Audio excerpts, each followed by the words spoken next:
I guess from that sort of time away, what are the biggest lessons you feel like you've learnt working in all those different countries and different industries to bring back to New Zealand? Yeah, I sort of coined a bit of a phrase for myself that I'm a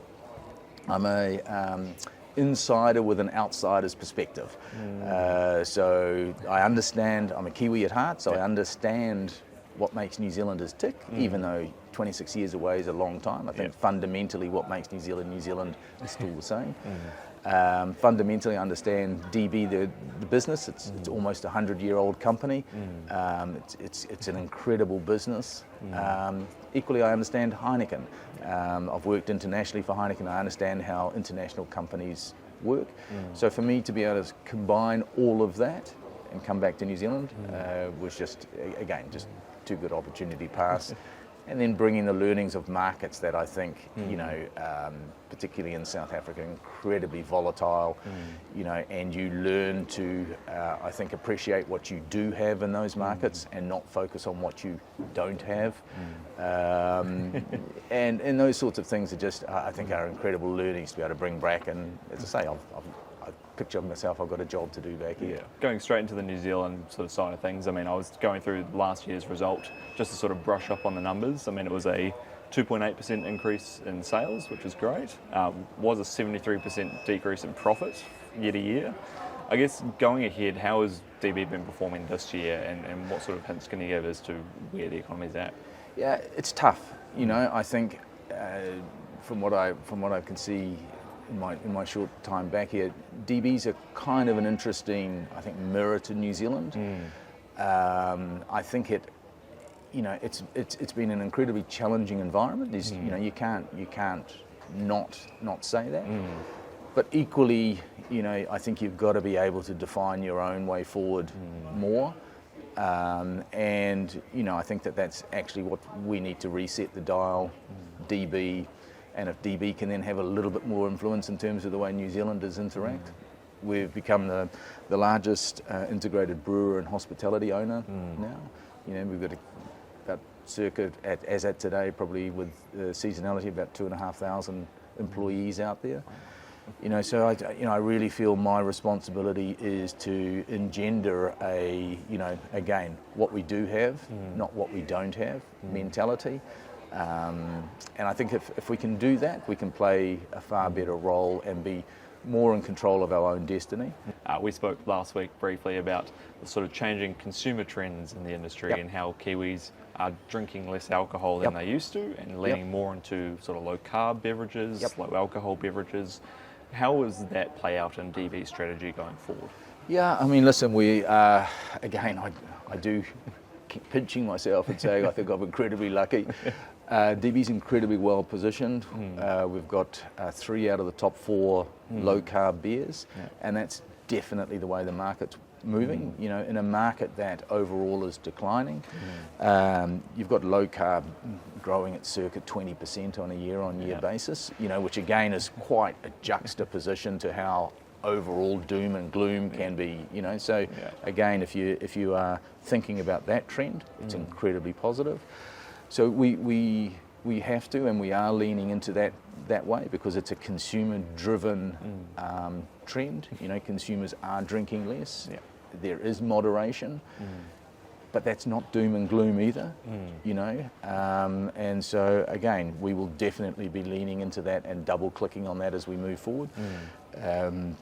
We've got the brands to do that, and being backed by one of the largest international brewers makes it easy for us to tap into some of that stuff from overseas and learn and quickly replicate here. So again, no is definitely a part to be leaning into. And I guess on the sort of manufacturing side of things, I would assume ingredient costs have gone up for you guys this year as well. Yeah, your costs are increasing, and we've got to also be very, very mindful of our productivity. So on one hand, we've got to be bringing more value back into the business, and not trying to discount your way to glory. on one hand, we've got to bring value back, but on the other hand, you've still got to be mindful of your productivity levels and how you're managing your costs. And ultimately, that's the magic. I don't think there's a uniform answer to how do you do that. But ultimately, it comes down to how you look at those two things and you balance those things off as you move forward. And then I guess on the sort of capital expenditure side of things, with this transition to low and no alcohol beverages or low carb beverages, is there much that needs to change at DB's breweries themselves to accommodate that? Yeah, so we're just completing, or just when I say just completing, we're just starting the actual implementation of a massive upgrade at the brewery, which for us is, again, it's a sign of how we operate. We're a long-term player, as I said before, and want to get my maths right. 4 years' time, we'll be celebrating 100 years in New Zealand. There you go. And the intent is to be around for another 100 years. So we'll continue to invest in proper machinery. We're upgrading there where we can in terms of packaging lines. There's been quite a shift also in the format that consumers are drinking in. So quite a shift from like bottled product into canned product. So we're installing a brand new canning line. There's also the way consumers have shifted in terms of their formats. So not necessarily just large 24 packs. So you've got to have flexibility in your lines to be able to do that. So we're investing quite heavily in that. Are you able to share how much the business is investing monetarily? Not at this stage. Not at this stage. That's no, okay. we keep that to ourselves. But basically, as I say, it's not a cheap exercise. But that's the benefit of being associated with a large international player. They realise that you have to make those decisions for the long term. We'll no exception to that.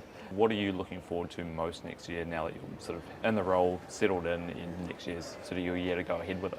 Yeah, most looking forward to really seeing us be able to use our total business. And when I say our total business, from our production at our brewery side of things, right through to our brands that we invest heavily in and are very successful brands, and now the investment that we've got in the hospitality end of the business. So being able to connect all the way through and ultimately offer value and brands, and fundamentally our business is about sociability. If we can bring more of that back to New Zealand, it's not a bad thing to be doing. So if we can start to engender more of that positivity back into society, that's kind of what I think is what I would love to be able to achieve. Spread some positivity for Christmas. Yeah, absolutely, without pretending I'm Father Christmas, but ultimately that's what our industry does. And it's a great business to be in. Tough, but it's still an incredibly rewarding business. And here in New Zealand, it's just it's a privilege to be doing that.